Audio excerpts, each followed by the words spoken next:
2 Tawarikh 9. Kunjungan Ratu Negeri Sheba. Ketika Ratu Negeri Sheba mendengar kabar tentang Salomo, maka dengan pasukan pengiring yang sangat besar dan dengan unta-unta yang membawa rempah-rempah, banyak emas dan batu permata yang mahal-mahal, datanglah ia ke Yerusalem, hendak menguji Salomo dengan teka-teki.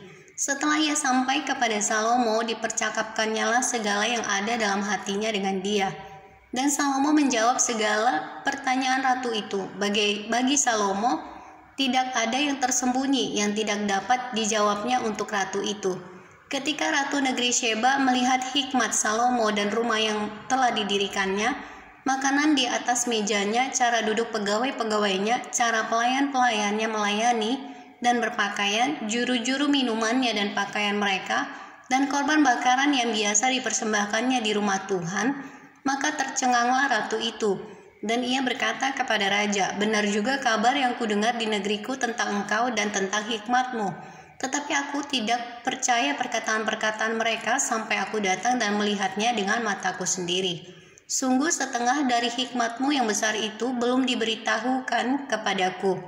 Engkau melebihi kabar yang kudengar. Berbahagialah orang-orangmu dan berbahagialah para pegawaimu ini yang selalu melayani engkau dan menyanyikan hikmatmu. Terpujilah Tuhan Allahmu yang telah berkenan kepadamu sedemikian, hingga ia mendudukkan engkau di atas tahtanya sebagai raja untuk Tuhan Allahmu.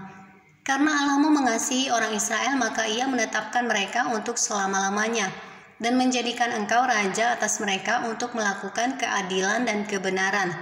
Lalu diberikan kepada raja 120 talenta emas, dan sangat banyak rempah-rempah dan batu permata yang mahal-mahal. Tidak pernah lagi ada rempah-rempah seperti yang diberikan Ratu Negeri Sheba kepada Raja Salomo itu.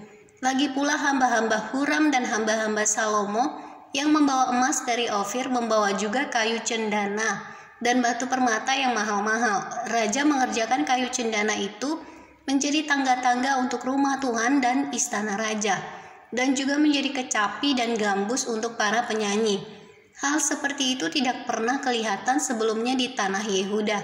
Raja Salomo memberikan kepada Ratu Negeri Sheba segala yang dikehendakinya dan yang dimintanya, melebihi yang dibawa ratu itu untuk raja.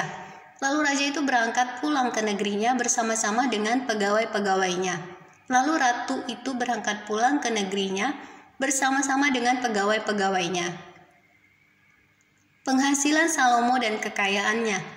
Adapun berat emas yang dibawa kepada Salomo dalam 1 tahun ialah seberat 666 talenta.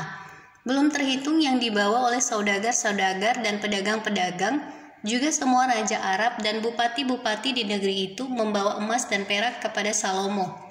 Raja Salomo membuat 200 perisai besar dari emas tempaan. 600 shikal emas tempaan dipakainya untuk setiap perisai besar. Ia membuat juga 300 perisai kecil dari emas tempaan. 300 shikal emas dipakainya untuk setiap perisai kecil, lalu raja menaruh semuanya itu di dalam gedung hutan Libanon. Juga raja membuat tahta besar dari gading yang disalutnya dengan emas murni. Tahta itu 6 tingkatnya, dan tumpuan kakinya dari emas yang dipautkan pada tahta itu, dan pada kedua sisi tempat duduk ada kelek-kelek. Di samping kelek-kelek itu berdiri 2 singa, sedang 12 singa berdiri di atas ke-6 tingkat itu, sebelah menyebelah. Belum pernah diperbuat yang demikian bagi sesuatu kerajaan. Segala perkakas minuman Raja Salomo dari emas, dan segala barang di gedung hutan Libanon itu dari emas murni. Perak tidak dianggap berharga pada Raja Salomo. Sebab raja mempunyai kapal-kapal yang berlayar ke Tarsis bersama-sama dengan orang-orang Huram. Dan sekali 3 tahun kapal-kapal Tarsis itu datang membawa emas dan perak serta gading, juga kera dan burung merak. Raja Salomo melebihi semua raja di bumi dalam hal kekayaan dan hikmat. Semua raja di bumi berikhtiar menghadap Salomo untuk menyaksikan hikmat yang telah ditaruh Allah di dalam hatinya. Mereka datang masing-masing membawa persembahannya, yakni barang-barang perak dan barang-barang emas, pakaian, senjata, rempah-rempah, kuda dan bagal, dan begitulah tahun demi tahun. Salomo mempunyai juga 4.000 kandang untuk kuda-kudanya dan kereta-keretanya dan 12.000 orang berkuda yang ditempatkan dalam kota-kota kereta dan dekat raja di Yerusalem. Dan ia memerintah atas semua raja mulai dari sungai Efrat sampai negeri orang Filistin dan sampai ke tapal batas Mesir. Raja membuat banyaknya perak di Yerusalem sama seperti batu, dan banyaknya pohon kayu ara sama seperti pohon ara yang tumbuh di daerah bukit. Kuda untuk Salomo didatangkan dari Misraim dan dari segala negeri.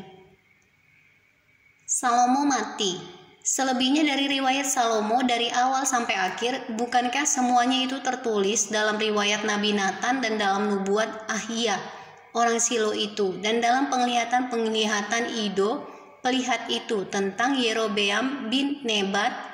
Salomo memerintah di Yerusalem atas seluruh Israel 40 tahun lamanya. Kemudian Salomo mendapat perhentian bersama-sama dengan nenek moyangnya, dan ia dikuburkan di kota Daud ayahnya. Maka Rehabeam anaknya menjadi raja menggantikan dia.